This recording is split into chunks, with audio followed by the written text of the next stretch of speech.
하나님 말씀 빌레몬서 8절부터 14절 말씀 같이 보시도록 하시겠습니다. Book of Philemon, the verses 8 through 14. 빌레몬서 8절부터 14절 말씀입니다. 뜻을 생각하시면서 다 같이 천천히 읽으시겠습니다. 시작. 이러므로 내가 그리스도 안에서 아주 담대하게 내게 마땅한 일로 명할 수도 있으나 도리어 사랑으로서 간구하노라.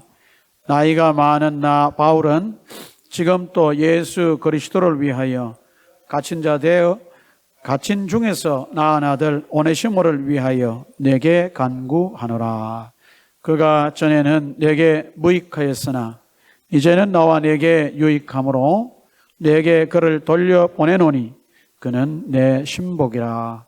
그를 내게 머물러 있게 하여 내 복음을 위하여 갇힌 중에서 내 대신 나를 섬기게 하고자 하나 다만 내 승낙이 없이는 내가 아무것도 하기를 원하지 아니하노니 이는 너의 선한 일이 억지같이 되지 아니하고 자의로 되게 하려 함이라. 아멘.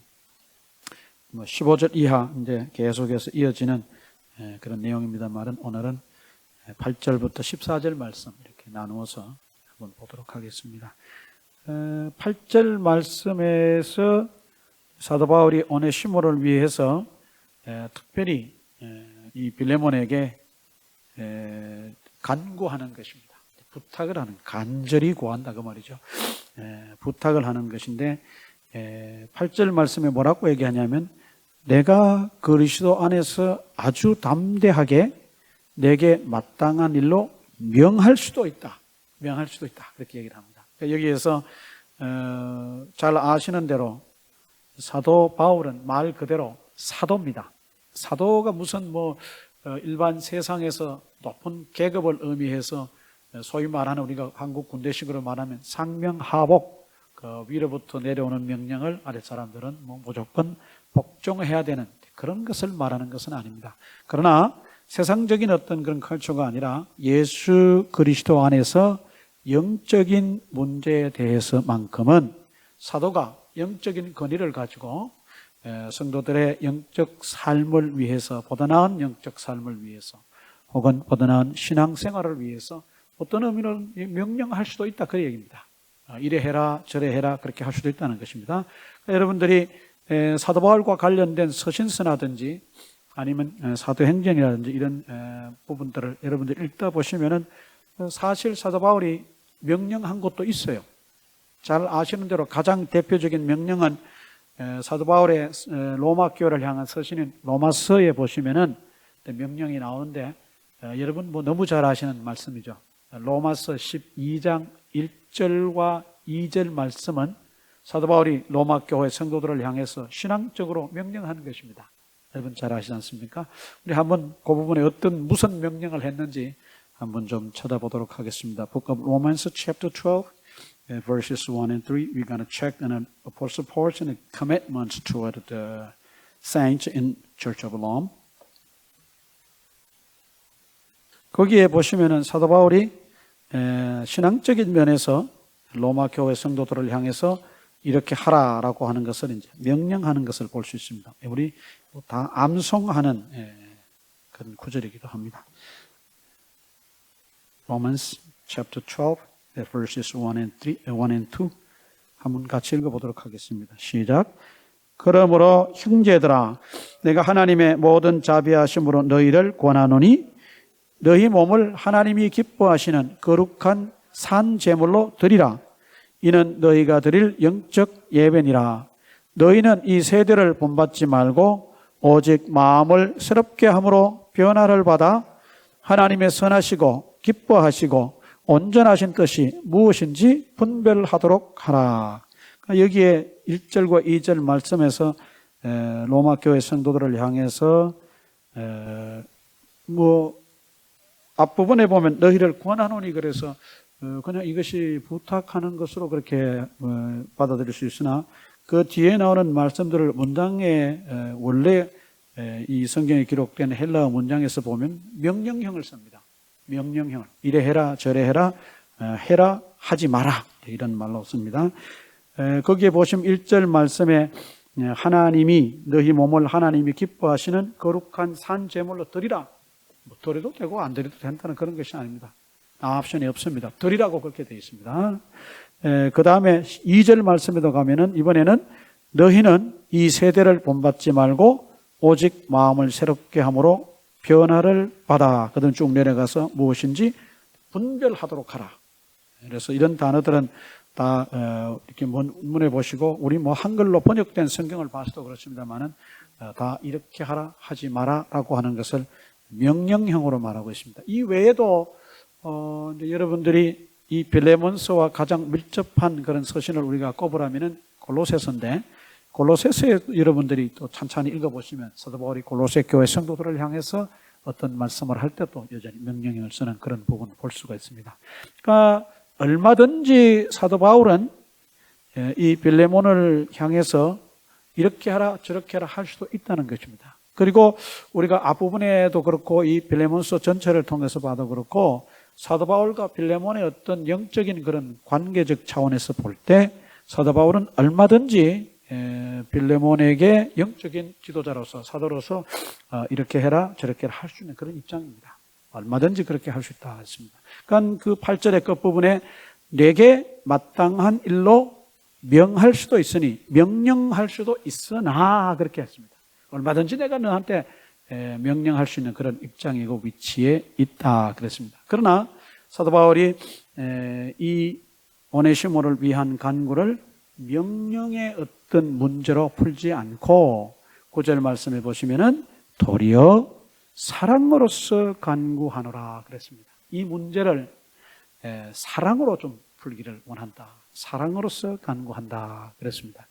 그러면서 이 오네시모를 위한 이 사랑의 간구를 빌레몬이 이런 어떤 이유를 봐서라도 들어줄 수밖에 없도록 사도 바울이 그렇게 밑에서 이렇게 얘기를 하는 것을 봅니다. 그 이유들을 한번 보면은 근거를 보면은 그가 첫 번째 이 이유로서 제시하는 것은 나이가 많은 나 바울은 그렇게 했습니다. 나이가 많은 나 바울은 정확하게 이맘때 사도 바울의 나이가 몇 살이나 되었는지를 우리가 뭐 여러 가지로 따져보면 어느 정도 추측할 수 있습니다만은 사도 바울이 자신이 나이가 많은이라고 하는 말로 썼던 헬라어를 보면 프로스뷰테스라고 하는 말을 썼습니다. 프로스뷰테스. 이 말은 보통 49세에서 56세 사이에 해당하는 사람들에 대해서 쓰는 그런 연령대를 나타내는 그런 표현이라고 합니다. 이것은 뭐 신학자들이 한 얘기가 아니라 여러분 뭐 잘 아시는 대로 히포크라테스라고 하는 그리스의 의사가 사람들의 그 뭡니까 바디를 연구하면서 의학적으로 그런 어떤 연령대를 구분할 때 사용했던 그런 말이라고 합니다. 그러면 56세를 넘어서 그 이상은 뭐라 그러냐? 헬라어로 게론이라고 한다. 게론. 그래서 여러분들이 노인학이라고 하는 단어가 바로 거기서 나왔습니다. 그 이상이 되면 뭐냐면 올드맨이에요. 우리말은 여기에서 나이가 많으면 노인이라는 말로 그냥 불러도 되지 않느냐 그렇게 생각하지만 여기에서 사도 바울이 나이가 많은이라고 자신을 소개할 때 사용했던 프로스뷰테스는 영어로 옮기면 시니어입니다. 시니어. 우리가 맥도날드 같은 데 가면은 시니어 이렇게 칸만 가져가면 뭐 주죠? 커피 줍니다. 리필 이렇게 해주고 하죠. 그와 같습니다. 그래서 자기 자신을 시니어라고 소개하고 뭐 아주 올드맨은 아니지만 자기 자신을 시니어라고 소개한다. 그 시니어라고 하는 말의 헬라어가 프로스뷰테스인데 이 프로스뷰테스라고 하는 말은 여러분 뭐 잘 아시는 대로 나이가 이제 있어서 사회적인 경륜이 있고 인생을 살아오면서 여러 가지 일들을 겪으면서 지혜도 축적이 되고 경험이 축적이 돼서 그 당시 이제 젊은 세대의 사람들에게 리스펙트를 받을 수 있는 그런 입장에 있는 사람을 뜻하는 것입니다. 그래서 우리 장로라고 하는 말, 영어는 elder라고 하는 말로 씁니다만은 그 장로에 해당하는 헬라어 단어가 prosbyteros. 그래서 이 prosbyteros라고 하는 말이 영어로 넘어왔어요. 영어로 넘어와서 여러분 잘 아시는 대로 presbyterian이라고 하는 말이 됐어요. 그래서 장로교회라고 하는 말은 presbyterian church라고 하는 말로 그렇게 바뀌어졌죠. 만들어졌죠. 자기 자신을 이와 같이 젊은 사람의 입장에서 볼 때는 소위 말해서 인생의 산전수전을 겪고 여러 가지 경험들을 통해서 나름 세상의 지혜를 알고 세상의 이치를 알고 그래서 젊은 사람들이 그런 연령대에 있는 분들을 보면 리스펙트 이렇게 할 수 있는 그런 입장에 있다. 그런 얘기입니다. 우리가 왜 한국에 보면은 전철이라든지 버스가 타면은 뭐가 있어요? 옛날에는 경로석 뭐 이렇게 했으면 노약자석 뭐 이렇게 바뀌기도 합니다만 연세가 많은 분들을 우리가 리스펙트해서 그분들을 이렇게 앉게 하는 그런 좌석이라고 별도로 이렇게 세퍼되어 있지 않습니까? 그러니까 어느 사회든지 나이가 많은 분들에 대한 리스펙트 사상은 다 있어요. 특별히 구약 성경에서 보면은 뭐 그런 사상들은 잘 나타나고 있고 그것이 쭉 내려와서 어느 그 시대나 그런 사상은 계속 이어져 내려오는 것을 볼 수가 있습니다. 그러니까 사도 바울이 자신을 빌레몬에게 얘기할 때 네가 알다시피 내가 그 시대에 통용되는 사회적 문화 속에서 네가 나를 바라볼 때도 나는 프로스뷰테스다. 나는 신이 아니냐? 그렇다면 응당 뭐 어떤 신앙적인 그런 차원도 있겠지만 어떤 사회 문화적인 어떤 그런 관점에서 봐도 네가 나를 대해서 리스펙트를 표현해야 될, 표시해야 될 그런 일종의 사회적 의무가 있지 않느냐 그런 얘기입니다. 아주 사도 바울이 이 빌레몬을 설득할 때 강압적인 이런 것이 아니라 얘기를 해서 이 얘기를 이렇게 논리적으로 풀어나가면 빌레몬이 저절로 오네시모를 위한 사도 바울의 간구를 허락할 수밖에 없는 그런 입장으로 인도해가는 그런 모습을 봅니다. 두 번째 사도 바울이 그 근거로 드는 것은 뭐냐 하면 또 예수 그리스도를 위하여 갇힌 자 되어 그랬습니다. 그러니까 빌레몬 같이 자유의 몸으로서 그냥 일상적인 뭐 편안한 삶을 누리고 있는 사람이 부탁을 한다면 많이 생각을 해야 되겠지만 그러나 빌레몬은 지금 자유의 몸으로 바깥 생활을 누리고 있는 사람이고 반대로 사도 바울은 예수 그리스도의 복음을 전하다가 죄인 아닌 죄인이 되어서 갇혀 있는 몸이라고 했을 때 똑같은 어떤 믿음의 관점에서 바라볼 때 이 빌레몬이 이 사도 바울의 입장을 이렇게 생각한다면 마음에 안쓰러운 마음, 안타까운 마음이 들까요, 안 들까요? 당연히 들 수밖에 없을 겁니다. 어떻게 보면은 사도 바울이 지금 빌레몬의 어떤 감정적인 부분에 대해서 호소하고 있는 거다 그렇게 볼 수 있습니다. 사람이 어떤 일을 판단하고 결정을 내릴 때 이성적인 과정을 통해서도 판단을 하고 결정을 내리지만 많은 부분들은 감정적 요소가 많이 이렇게 개입이 되는 것을 봅니다. 그리고 우리 일상생활도 이렇게 잘 찬찬히 살펴보면 우리가 무슨 뭐 make decision 할 때 이성적인 어떤 그런 요소들도 있지만 사실은 감정적 요소에서 결정할 때가 더 많다고 그렇게 얘기를 합니다. 그것이 가장 흔하게 나타나는 것이 뭐냐 하면 소위 말하는 충동 구매입니다. 여러분 잘 아시는 대로 뭐 이렇게 보다가 이거 하나 사야 되겠네 그냥 이성적으로는 여러 번에 걸친 퀘스천을 제시합니다. 나는 이 물건이 얼마나 필요한가? Question, question, question and answer, answer. Then finally make decision to buy that. 그것이 아니란 거죠. 많은 경우에는 뭐예요? 감정적으로 이거 하나 이런 식으로 뭐 저 역시도 그런 부분이 많습니다만은 우리 일상생활에도 감정적인 요소가 우리의 어떤 일들을 결정할 때 많이 작용을 합니다. 그러니까 사도 바울이 여기에서 그것을 나쁜 의도가 아니라 어떻게 보면은 좋은 일을 위해서 선한 일을 위해서 빌레몬의 마음 속에 있는 어떤 신앙적 감정을 이렇게 잘 이렇게 불러일으켜서 이 일을 결정할 수 있도록 그렇게 인도해가는 것을 볼 수 있습니다. 그리고 10절 말씀에도 보시면은 똑같은 표현이 나오는데 갇힌 자 있습니다. 이제 10절 9절 끝 부분에 10절에는 갇힌 중에서 또 한 번 자기의 어떤 그 imprisonment in Rome 자기가 로마의 감옥에 지금 투옥되어 있음을 재차 강조합니다. 그렇게 해서 빌레몬으로 하여금 이 오네시모를 향한 이 간구를 좀 너그럽게 넓은 마음에서 용서하는 마음으로 받아들일 수 있도록 설득해가는 그런 모습을 봅니다. 10절에 보면은 오네시모를 이제 소개하기 시작합니다. 갇힌 중에서 낳은 아들 오네시모라고 얘기합니다. 갇힌 중에서 낳은 아들 오네시모. 사도 바울이 자기의 어떤 영적인 동력자들이면서 그들과의 어떤 영적으로 특별한 관계에 있는 사람들에 대해서 사용하는 표현이 아들입니다. 아들. 잘 아시는 대로 디모데의 관계 속에서 또 사도 바울은 이런 어떤 영적인 spiritual closeness, 아주 친숙하고 아주 가까운 관계를 표현할 때 이런 말로 사용하는 것을 봅니다. 근데 오네시모를 아들이라고 하는 말로 표현하는 것을 봅니다. 그러니까 이 빌레몬의 입장에서는 오네시모가 무엇이에요? 우리 말로는 종이지만은 다른 말로는 슬레이브예요. 노예예요, 노예. 개인 소유물이에요. 노예입니다.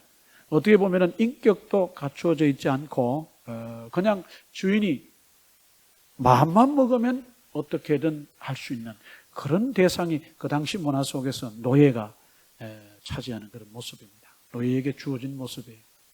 그러니까 빌레몬이 바라볼 때는 노예로서 어떻게 보면 하등 가치가 없는 인격적 대상이 안 될 수도 있는 그런 존재이지만 사도 바울이 볼 때는 오네시모가 지금 어떤 영적인 입장이냐? 아들이다. 아들.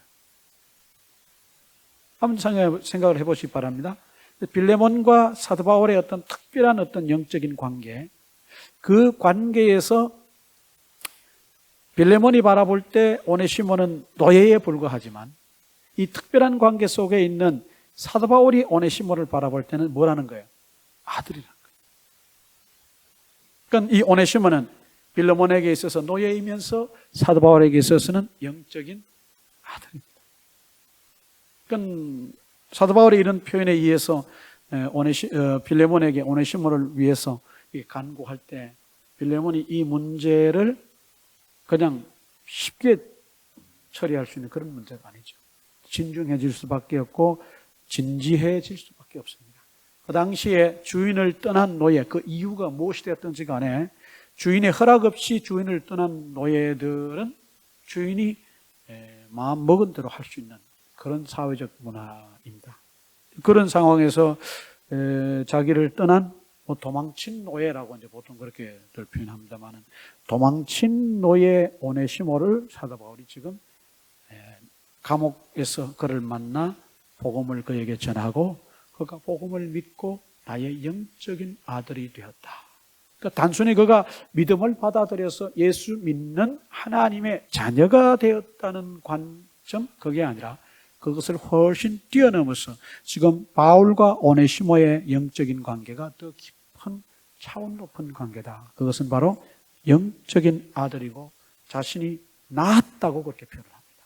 자신의 복음 전도를 통해서 오네시모가 개종을 하고 개심을 하고 이제 예수 믿는 하나님의 자녀가 됨과 동시에 사도 바울과는 특별한 관계에 놓이게 되었다. 왜 그가 아들이라고 표현을 썼는지는 11절 이하에 가면은 이제 잘 볼 수 있습니다.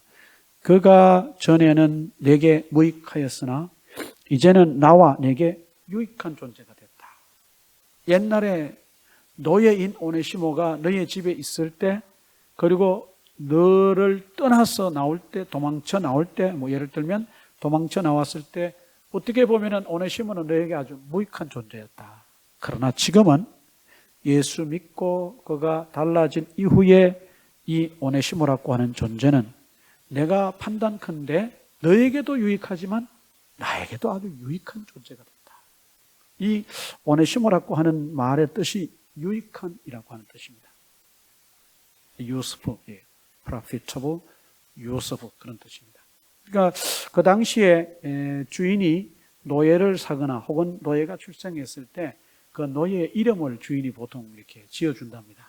그래서 그 이름을 지어줄 때 너는 우리 집에서 나에게 유익한 사람이 되어라. 오네시모. 이렇게 짓는 거예요. 또 어떤 신학자가 소개한 몇몇 이름들을 보면 그 중에 하나가 뭐냐면 충성된이라고 하는 그런 말로도 이름을 지어줬습니다. 그러니까 이 노예는 태어나서 누구에게 충성된, 주인에게 충성된 존재가 되라고 이름을 충성된이라고 그렇게도 지었습니다. 그건 여러 가지 주인이 이 노예를 통해서 어떤 결과를 기대하느냐에 맞추어서 주인이 노예의 이름을 이렇게 지어주었다고 합니다. 뭐 100이면 100 다 그런 건 아니지만. 그러니까 그런 식으로 이 오네시모도 주인이 지어준 이름일 가능성이 많다 이렇게 봅니다. 그러니까 주인이 이 오네시모를 너는 나에게 유익한 노예로 살아라. 그렇게 해서 그 이름을 오네시모라고 지어줬는데 이 오네시모는 주인의 그런 기대를 저버리고 무익한 useless slave가 됐습니다. 왜? 주인으로부터 도망을 쳐나왔기 때문에 더 이상 이제 주인에게 유스풀한 존재가 아니라 그 얘기입니다. 그런데 그런 그가 예수 믿고 나서 달라졌다, 바뀌었다. 어떻게 바뀌었냐? 그가 이름 그대로의 삶을 사는 사람으로 바뀌었다. 아주 유익한 삶을 사는 그리스도인이 되었다. 이런 오네시모야말로 변화된 이 오네시모야말로 이제는 너에게도 유익하고 나에게도 유익하다. 그래서 12절 말씀에서 그런 오네시모를 너에게 돌려보낸다. 그렇게 얘기했습니다. 이 오네시모를 빌레몬에게 돌려보낸다고 하는 이 말은 굉장히 무거운 표현이기도 합니다.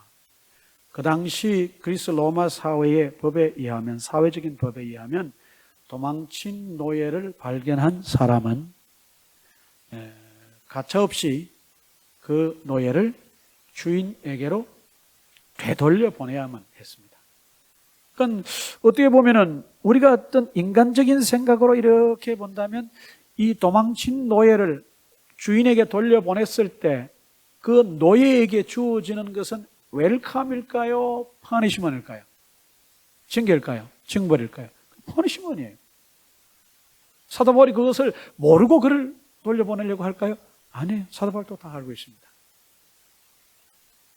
그렇지만 주저하지 않고 이 빌레몬에게, 주인에게 이 오네시모를 돌려보내겠다 그렇게 했습니다. 그러면서 거기에 그가 덧붙인 말이 아주 인상적입니다. 12절 끝부분에 뭐라고 얘기하냐면 그는 내 신복이라 그렇게 얘기했어요. 우리말은 그는 내 신복이라 이렇게 되었지만 원래 이 내 신복이라고 하는 말로 번역된 그리스 말을 영어로 옮기면 He is my heart라는 뜻이에요. 내 심장이다 그랬습니다. 그는 내 심장이다. 그러니까 내 심장을 지금 너에게 돌려보낸다. 그러니까 이런 표현을 통해서 볼 때 그가 이미 소개했던 10절 말씀에 갇힌 중에서 낳은 아들 오네시모라고 하는 표현. 그 다음에 12절 말씀에 그는 내 신복이라고 했을 때 사도 바울과 오네시모였던 영적인 그런 관계가 잘 드러나 있는 것을 봅니다. 그러니까 한 사람을 소개할 때 그 사람을 무슨 말로 소개하느냐에 따라서 이 사람을 바라보는 상대방의 어떤 마음이 움직이는 정도가 달라지지 않을까 그런 생각을 합니다. 저는 이것을 100% 이해는 못하겠습니다만은 그래도 어느 정도까지는 이해가 갑니다. 왜냐하면 우리 전에 있던 우리 장한중 목사님이 이제 목사 안수를 받고 오클라호마에 있는 교회로 이렇게 갈 때 장 목사님이 저에게 소개해서 추천서를 좀 부탁합니다 그랬어요. 그걸 이제 쓸 때 그 추천서 내용에 저와 추천받는 사람의 관계를 고스란히 드러낼 수 있는 말들을 저는 쓸 수밖에 없지 않습니까? 그럴 때 제가 본 것 이상으로, 제가 아는 것 이상으로 막 이렇게 허위로 그렇게 할 수는 없지 않습니까? 그러나 제가 본 대로, 제가 본 우리 장한종 목사님에 대해서 진솔하게 저 자신을 소개하고 제가 본 바로 이분은 이런 분입니다 라고 쓸 때 좀 마음이 뭐라 그럴까요? 좀 뿌듯한 그런 느낌을 가졌습니다. 제가 이렇게 좋은 분을 그 교회에 추천하게 돼서 참 기쁨으로 생각합니다. 이렇게 쓴 적이 있습니다. 또 우리 구 목사님이 어느 교회에 또 어파이 한다 그래서 추천서를 써달라 그래서 또 한번 쓴 적이 있습니다. 구 목사님은 제가 대학교 1학년 때부터 보았던, 오랫동안 보았던 사람이기 때문에 제가 역시 이렇게 진솔하게 쓸 수 있었습니다. 이렇게 누군가를 어디에다 소개하면서 그런 소개의 글을 쓸 때 그 마음 속에 좀 특별한 마음이 생기고 그 특별한 마음을 이렇게 글로 쓸 때 이런 것들이 나타나지 않나 그런 생각이 듭니다. 내 신복이라, 내 심장이라 그랬죠. 여러분 어떤 사람을 어디에다 추천을 하고 소개할 때 그 사람과의 관계를 드러내는 말에 여러분이 저 사람이야말로 내 심장의 반쪽이나 똑같습니다. 이렇게 추천하고 소개해 보신 적 있으십니까? 아마 누군가가 그 말을 들었다면, 그런 소개를 받았다면 그 소개받는, 추천받는 사람에 대해서 특별하게 여길 수밖에 없을 겁니다. 사도 바울이 여기서 그는 내 신복이라고 했을 때 신학자들은 이것이 사도 바울이 지금 뭐라 그럴까, 그 하나의 일종의 그 word play, 언어의 유희, 우리나라 말로 하면, 나쁜 말로 하면 말장난 이런 것이 되지만 좋은 말로 하면 언어 유희다 이렇게 봅니다. 그게 무슨 의미냐? 그는 내 신복이라고 하는 말을 썼을 때 이 말을 듣는, 이 말을 보는 빌레몬은 마음에 굉장한 감격과 도전을 받을 수밖에 없다는 거예요. 그렇게 만드는 표현이다. 그게 무슨 의미냐? 이 그리스 로마 시대에 통용된 어떤 그 관습이라든지 그 관습에서 유래한 노예에 관련된 그런 생각은 이런 것이었다고 합니다. 노예라고 했을 때 누구누구의 노예라고 하는 말로 노예를 호칭하고 가르칠 때 그 말은 주인의 또 다른 한 분신이다 이렇게까지 봤답니다. 그러니까 A라는 노예를 예를 들면 뭐 빌레몬의 노예 오네시모라고 했을 때 이 오네시모라는 존재 자체가 그러니까 빌레몬이라고 한 노예의 주인의 몸의 한 부분이다. 몸의 한 부분이다. 뭐 영어로 좀 표현하면 그 당시에 이 slave was the separated part of the master's body. 그러니까 주인의 몸에 떨어진 한 부분이다 이렇게 봤답니다. 그러니까 이런 그 당시의 어떤 깊은 생각 속에 사회적인 어떤 문화적인 배경 가운데 그것을 염두에 두고 야 빌레몬, 오네시모가 너의 몸의 한 부분이라고 여겨지는 그런 문화가 있지? 오네시모가 내가 바라볼 때는 나의 또 다른 하나의 몸에 떨어진 부분이야. 그런데 내 몸에 여러 지체가 있는데 그 중에서 내 몸에 가장 중요하다고 생각할 수 있는 내 몸의 장기인 내 심장의 한 부분이야. 이해가 가십니까? 제가 어떤 신학자의 설명을 이렇게 보면서 이런 깊은 의미가 이 속에 들어있구나. 그러니까 이런 표현들을 썼을 때 사도 바울이 빌레몬을 참 충분히 감동시킬 수 있고 설득시킬 수 있지 않았을까 그런 생각을 해봅니다. 그 어떤 신학자는 사도 바울에 대해서 소개를 하기를 그렇게 얘기를 했습니다. 사도 바울은 굉장히 뛰어난 의사소통가이다. 아주 놀라운 의사소통가이다. 그렇게 얘기했습니다. Apostle Paul was a wonderful communicator. 이렇게 설명을 했습니다. 그러니까 어떤 이런 면들을 면면히 이렇게 하나하나 따져서 천천히 살펴보면 사도 바울이 정말 어떤 면에서 굉장히 훌륭한 면모를 가지고 있고 이런 모습은 오늘 우리에게 굉장히 큰 도전이 되지 않나 생각을 해봅니다. 여러분 그 당시의 어떤 문화적인 배경 속에서 오네시모를 빌레몬에게 돌려보내면서 소개할 때 그는 내 신복이라. 원어적으로 말하면 그는 내 심장이다. He is my heart. 내가 내 심장 반쪽을 떼어서 너에게 다시 돌려보낸다는 거예요. 어떻게 보면은 우리가 남녀가 만나서 연애할 때나 나올 법한 그런 표현이에요. 그렇잖아요. 네. 당신은 당신의 여자친구를 뭐라고 생각하십니까? 그랬을 때 딱 떠오르는 말 있어요? 애인이 옆에 앉은 혜인이를 생각할 때 누가 물었어. 혜인이가 너에게는 어떤 존재야? 그랬을 때 뭐라고 말하셨어요? 그런 말 생각해가지고 다녔대. 그냥 단순하게 뭐 이렇게 쉬운 말 말고 나의 반쪽 내 인생의 반려자가 될 그런 게 아니고 또 이런 말 있잖아요. 그는 나의 심장이라. 그는 내 심장의 반쪽이다. 참.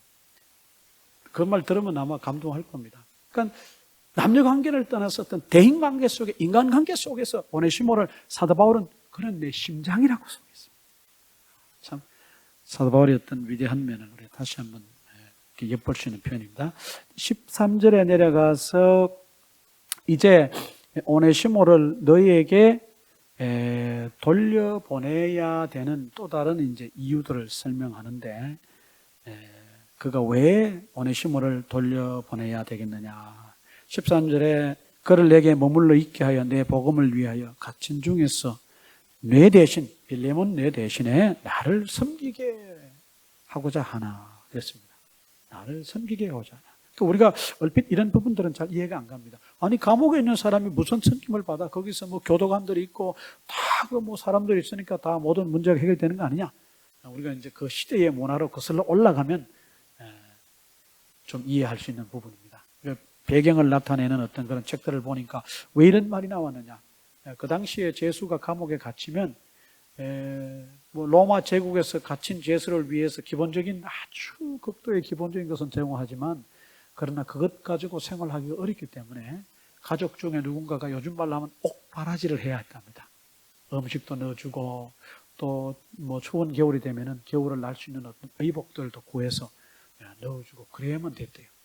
그런 일들을 가족들이 못하게 된다면은 어떻게 되는 거예요? 굉장히 정말 그야말로 감옥에서 사는 삶이 아주 혹독하게 어려운 일이 될 수 있습니다. 그러니까 그것을 어느 정도 좀 완화시키고 방지하기 위해서 하는 것이 뭐냐? 아는 사람이라든지 친척이라든지 혹은 가족이라든지 친구라든지 이런 사람들이 감옥에 가 있는 사람의 뒷바라지를 해주는 것은 그런 문화가 있었다. 그러니까 이런 가운데 사도 바울이 감옥에 가 있을 때 뭐 가족들이 그렇게 해줄리야 만무하지 않습니까? 복음을 전하던 사도니까 그 복음의 교제권 안에서 예수 믿는 사람들 중에 누군가가 그 일을 했다 그 얘기입니다. 그런데 여기에서 이 일을 했던 사람 중에 한 사람이 누구냐? 오네시모다. 오네시모가 내가 감옥에 있는 동안에 나를 섬기는 일을 지금 시작을 했다 그 얘기입니다. 아주 참 감동적인 그런 부분이죠. 그런데 그를 돌려보내고 싶은데 충심한 이것 때문이라 그렇게 했는데 그것이 14절 말씀입니다. 우리 verse 14 한번 같이 읽어보실까요? 시작. 다만 내 승낙이 없이는 내가 아무것도 하기를 원하지 아니하노니 이는 너의 선한 일이 억지같이 되지 아니하고 자의로 되게 하려 함이라. 그러니까 빌레몬 너의 종인 오네시모를 내가 곁에 두고 내 옥바라지 내가 감옥에 있는 동안 나를 도와줄 수 있는 사람으로 두고 싶지만 이 좋은 일을 내가 강제로 그냥 어떻게 너에게 명령을 해서 될 일이 아니라 너의 자유로운 동의를 구하고 내가 그를 용서함으로 이제 그의 어떤 영적인 신분들이 회복되어져서 정말 그런 자유로운 상황 속에서 네가 흔쾌히 허락하는 바에 의해서 이 일이 됐으면 좋겠다. 이 얼마나 사도 바울이 볼 때 좋은 일이냐. 네가 이 빌레몬 네가 이 오네시모를 용서하고 이렇게 해서 이 오네시모가 내 곁에서 나를 도와주는 일을 할 수 있도록 하게 하는 것, 그것이 참 내가 볼 때 선한 일인데 그를 용서하고 그를 참 받아주는 것이 선한 일인데 이것을 내가 명령을 해가지고 강압적으로 하길 원하지 않는다. 네가 이 문제를 깊이 생각을 하고 정말 이 내가 지금 제시한 몇 가지 근거들을 이렇게 살펴보고 이 일을 네가 정말 아주 자유롭게 결정해서 하면 좋겠다. 자의로 되게 하려 함이라. 이 선한 일이 강압이 아니라 자의로 되게 하고 싶다.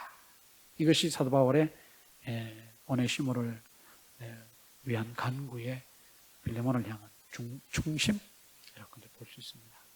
어떻게 보면은 그냥 오네시모가 이렇게 나를 섬기고 있는데 이 얼마나 좋은 일이야. 네가 못하는 네 종이 대신한다. 됐지? 이렇게 할 수도 있다 그 얘기입니다. 쉽게 말하면. 그러나 이 일이 억지가 아니라 자유로 되면 좋겠다. 자유로 되면 좋겠다.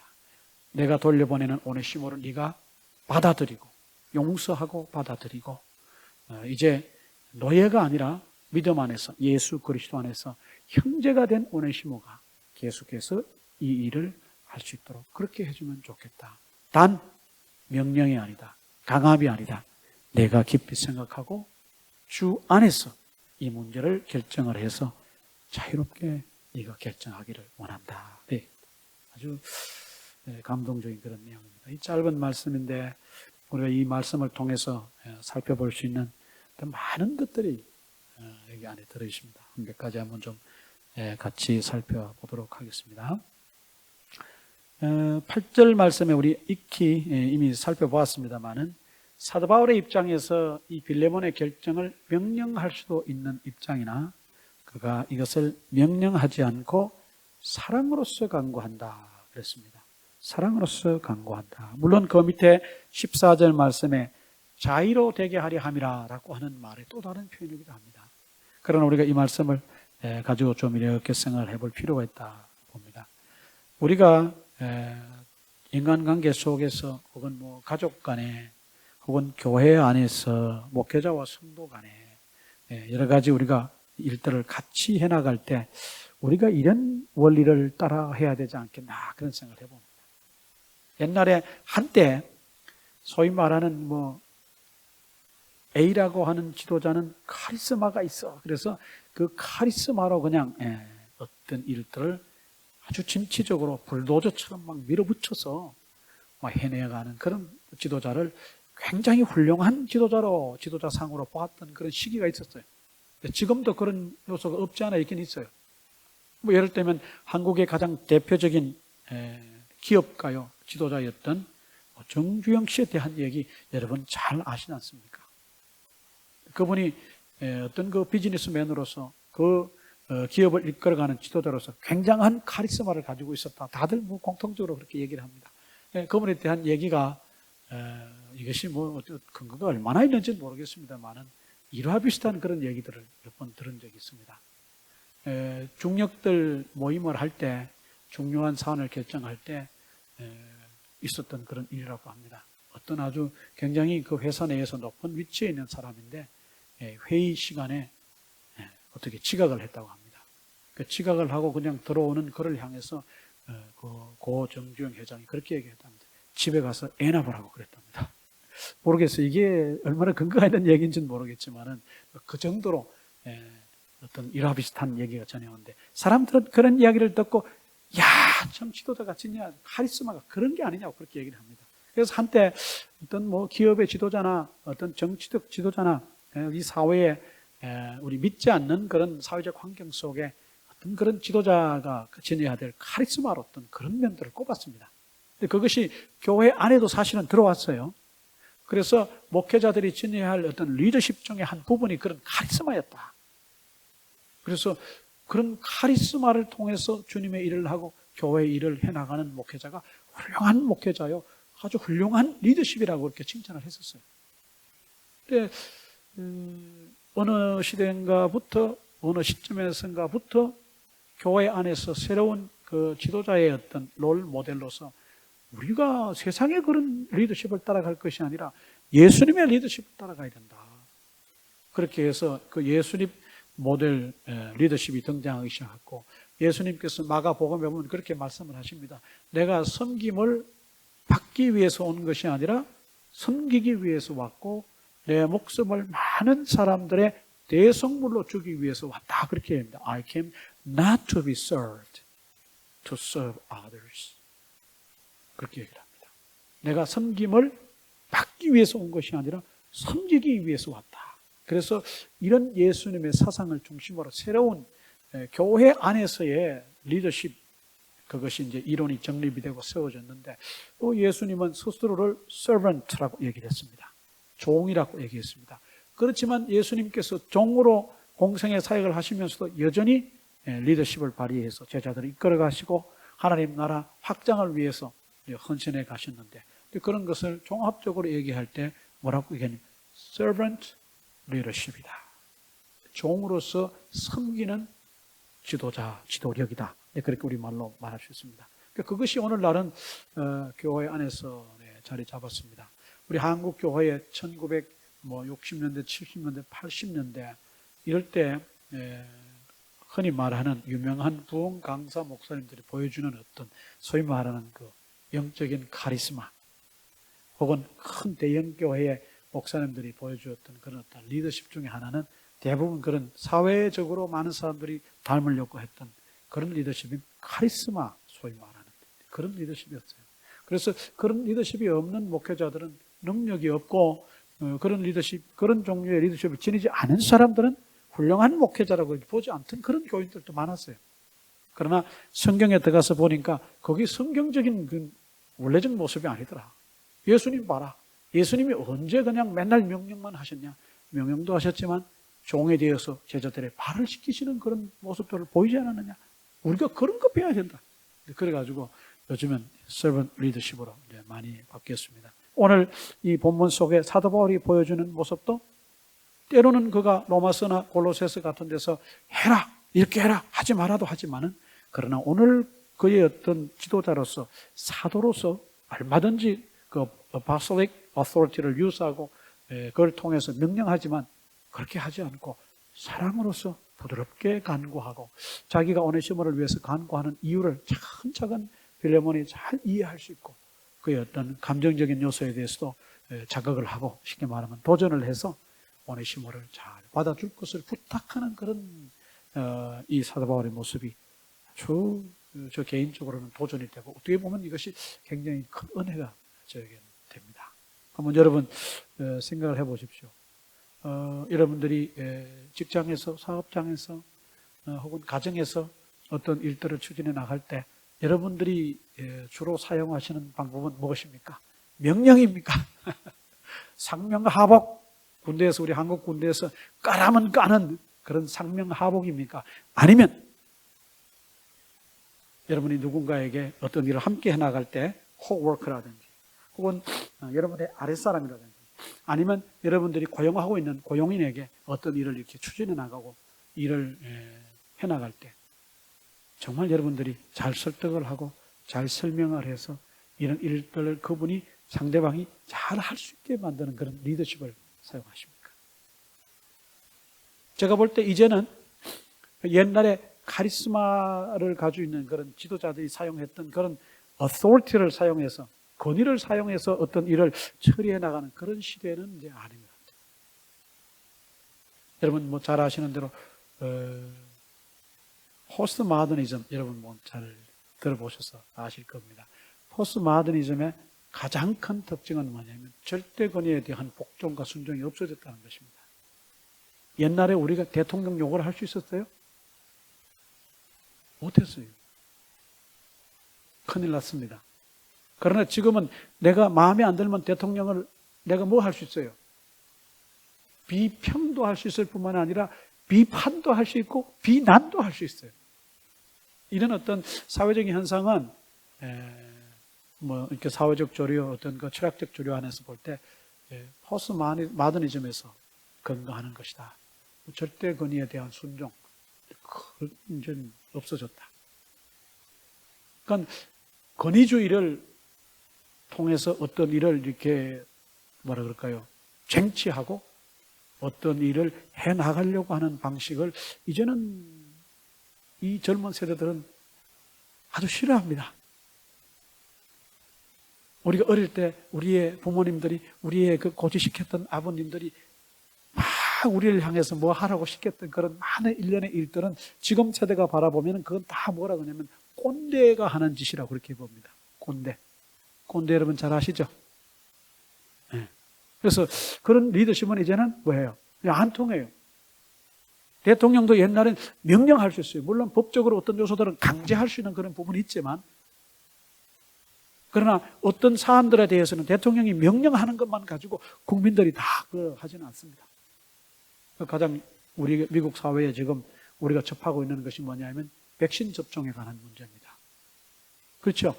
100이면 100 다 백신 접종에 대해서 찬성하지 않습니다. 어떤 분들은 백신 접종이 위험 요소를 진입해도 자기는 안 하겠다고도 합니다. 그러나 국가적 차원의 국가의 어떤 지도자로 봤을 때는 백신 접종을 하는 것이 그래도 집단 면역에 더 도움이 될 거라고 이제 어떤 그런 판단을 해서 자꾸 캠페인을 합니다. 뉴스에 보니까 대통령하고 부통령이 미국을 순회하면서 백신 접종에 대한 권고를 이렇게 할 예정이다. 그런 뉴스가 나오는 걸 봤습니다. 뭐 어떤 그런 요소들을 바라볼 때 우리가 옛날에 막무가내식으로 밀어붙였던 그런 리더십은 이제 통하지 않는 그런 시대가 됐다. 당신이 왜 일을 해야 되고 당신이 일을 했을 때 이런 일들이 일어났기 때문에 참 자의적으로 해서 어떤 리더십을 발휘해야 되는 그런 시대가 됐다. 그렇게 봅니다. 그것이 바로 뭐냐면 사랑으로서 강구하노라 리더십입니다. 한번 여러분 이 부분에 대해서도 한번 좀 생각을 해보시길 바랍니다. 특히 우리가 부모와 자녀의 관계 속에 우리 부모들은 한국에서 교육을 받고 자랐던 그런 삶의 경험이 있기 때문에 여기서 태어났다든지 여기서 자란 아이들을 향해서 어떤 일들을 같이 해나갈 때 어떤 그 컨플릭이 있을 수도 있고 그 클래시가 있을 수 있습니다. 그런 부분에 대해서도 우리가 자녀들을 키우는 입장에서 이 문제를 좀 깊이 생각해 볼 수 있는 계기가 되지 않을까 봅니다. 또 하나 우리는 대인관계 속에서 어떤 그 사람과의 관계 속에서 정말 그 관계가 오늘 사도 바울이 말하는 그런 표현처럼 갇힌 종에서 낳은 아들 12절 말씀에서 He is my heart 이렇게 표현할 수 있는 정말 어떤 진심으로 진정으로 예수 그리스도 안에서 혹은 뭐 믿음이 없는 사회 속에서 얘기할 때 그런 진중한 어떤 관계에 있는 사람들이 있느냐. 오늘날 인간관계는 다 이해 타산에 의해서 맺어진다. 그렇게 봅니다. 내가 어떤 사람을 대인관계를 맺고 그 사람과 인간관계를 맺을 때 그 사람이 나에게 얼마나 유익한가. 쉽게 말합니다. 그 사람이 얼마나 나에게 이익을 끼칠 수 있을까. 그렇게 해서 그 사람이 나에게 전혀 이익이 안 되는 존재라면 가감히 어떻게 합니까? 정리합니다. 그런 시대가 됐습니다. 우리가 SNS를 통해서 많은 어떤 네트워크상의 관계를 맺는데 그 어떤 관계들은 이익이 되어서 맺는 관계도 있지만 그렇지 않은 경우는 관계를 맺었다가도 어떻게 합니까? 하루아침에 그냥 잘라버리시는 그런 시대가 됐고 그것이 무슨 큰 허물이 되고 그것이 그렇게 하는 사람이 어떤 폴트가 되는 그런 시대는 아닌 것 같습니다.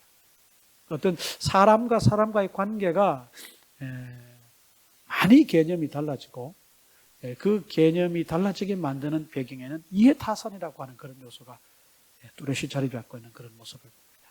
오늘 여기에서 사도 바울이 오네시모를 빌레몬에게 돌려보내면서 그를 위해서 간구하는 그런 표현들은 이해타산을 전혀 이렇게 우리가 안중에 둘 수 없는 그런 모습인 것을 봅니다. 오네시모를 그가 돌려보냈다 그래서 빌레몬이 그에게 무슨 금전적 사례를 하겠습니까? 뭘 어떻게 하겠습니까? 근데 그런 문제가 전혀 없습니다. 아주 그냥 진지하게 진중하게 예수 그리스도 안에서 오네시모가 비록 사회적 소셜셀에서는 슬레이브지만 그러나 예수 안에서 봤을 때는 똑같이 소중한 인격을 지닌 하나님의 자녀요 예수 그리스도의 제자라고 하는 그것을 바라보고 이 오네시모를 이렇게 소중하게 생각하는 겁니다. 우리가 상대방을 대할 때 사람을 대할 때 언제부턴가 우리는 그런 모습들을 많이 상실해 왔어요. 근데 그냥 상실해 온 것이 시대적 흐름이요 사회적인 어떤 하나의 그런 현상이라고 우리가 치부하면은 그냥 그만인데 성경은 그런 것을 거슬러서 사람을 그 자체로 소중하게 여기는 것을 가르치고 있습니다. 어떤 분이 그런 얘기를 했습니다. 성경은 사회에서 통용되는 많은 것들의 반대를 얘기한다. 그렇게 얘기했습니다.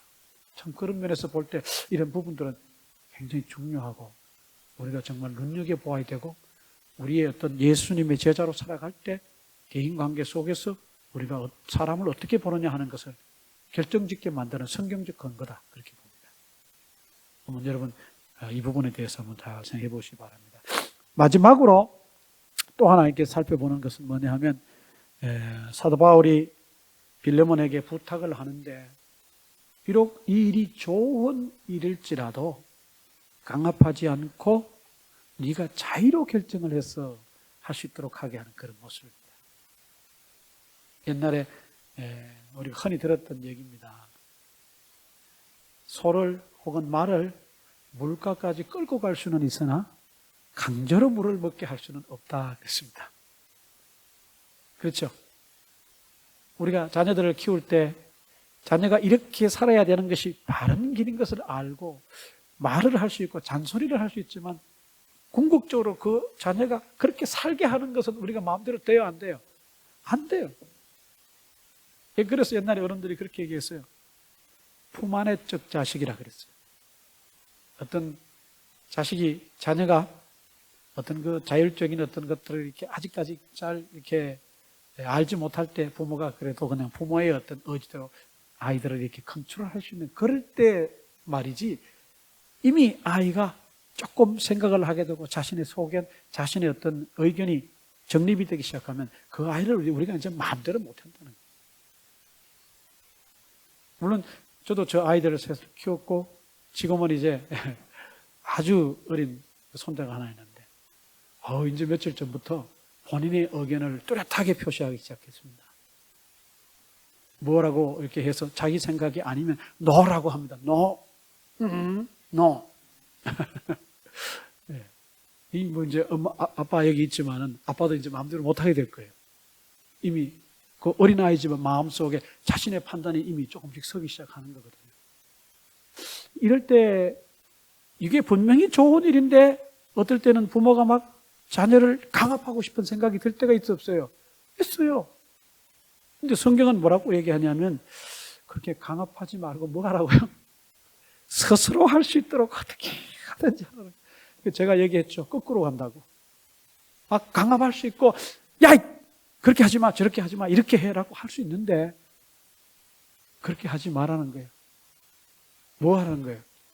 본인이 시간이 걸리고 그것을 옆에서 지켜보는 부모는 속이 다 썩어 문드러지겠으나 할 수만 있다면 어떻게 하라는 거예요? 자의로 할 수 있게끔 해봐라. 참 부모들에게 큰 도전이고 우리가 인생을 살면서 어떤 일을 이끌어가야 될 리더십을 발휘해야 될 입장에 서 있는 많은 분들에게는 진짜 참 큰 빅 챌린지일 수밖에 없습니다. 룰을 적용해서 법대로 할 수 있으나 그렇게 했을 때와 본인이 정말 기쁘게 일을 해서 자의로 어떤 일을 했을 때 그 결과는 많이 다르다고 하죠. 자기가 하고 싶어서 했을 때. 옛날에 공부하라고 그렇게 얘기해도 안 하더니 본인이 깨닫고 나서 공부해야 되겠다고 하면 그냥 막 밤을 새워 공부합니까? 안 합니까? 하거든요. 그걸 성경이 가르치는 겁니다.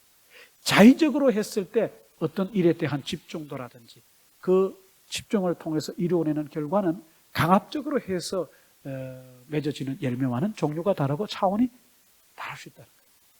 그러니까 이렇게 하기까지는 매우 힘듭니다. 한번 오늘 본문을 찬찬히 보십시오. 사도 바울이 빌레몬의 이런 좋은 일이 강압이 아니라 선의의 결정에 의해서 자의적으로 되어져야 될 때 되기까지 그가 얼마나 많은 얘기들을 오늘 짧은 말씀이지만 함축적으로 하고 있습니까? 나는 노인이다. 나는 갇히고 또 갇혔다.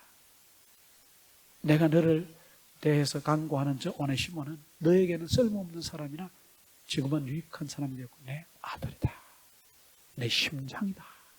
이렇게 자기의 모든 속을 다 내보이고 빌레몬을 슬프게 해서 빌레몬이 자의적으로 이 일을 결정하게끔 하는 그런 모습을 통해서 우리가 많은 어떤 도전을 받습니다. 이런 모습이 참 교회 안에서도 그렇게 이루어져야 되고, 우리 가정에서도, 또 그리스도인 사업주가 경영하는 사업장에서도 사실은 이런 일들이 이제 일어나야 되는데, 우리가 어떤 급한 마음을 먹으면 이런 일들은 도저히 할 수 없는 일입니다. 그러니까 예수 믿는 믿음 없이는, 예수 그리스도 안에서 하나님이 우리를 받아주시고 예수님이 우리를 받아주신 그런 믿음의 모습을 담지 않으면 이런 매우 하기가 어려운 일입니다. 그러나 우리가 인생을 살면서 이렇게 해가면서 살아야 된다고 성경이 우리를 가르치고 있습니다. 짧은 빌레몬서 이 말씀 속에 아주 중요한 큰 어떤 신앙적인 근거와 원리가 들어있다는 사실을 여러분 기억하시고, 오늘 말씀을 또 이번 한 주간 묵상하시면서 성령님께서 이런 말씀들을 통해서 내 인생에서 내가 어떤 일을 하고 살아야 되고 어떻게 살아가야 될지를 깨닫게 해주시기를 기도하시고, 보이시는 대로 또 그렇게 따라서 순종하시는 여러분들의 삶이 되시기를 바랍니다. 기도하겠습니다. 하나님 아버지, 오늘도 귀한 말씀을 통해서 우리의 신앙생활을 또 돌아보고 또 점검해 봅니다. 사도 바울이 빌레몬과의 관계, 오네시모의 관계 속에서 보여주는 사도로서의 그런 모습들을 통하여 참 우리는 어떻게 하며 살아가는가, 내가 리더십을 발휘해야 되는 리더의 입장에서 살면서 나는 어떤 리더십을 발휘하고 살아가는가, 나는 대인관계를 맺으면서 그 상대방에 대해서 나는 어떤 관점으로 바라보고 사는가, 어떤 일들을 추진할 때 나는 강압적인 원리를 도용하는가, 아니면 정말 자유로 결정할 수 있도록 믿음의 인내를 가지고 그렇게 모든 일들을 진행해 가는가, 이런 부분에 대해서 잘 한번 살펴보게 하시고, 이번 한 주간 말씀을 더 깊이 묵상하면서 성령께서 보이시고 깨닫게 하시는 그 깨달음을 순종하는 한 주가 될 수 있도록 도와주시길 원합니다. 예수님의 이름으로 기도합니다. 아멘.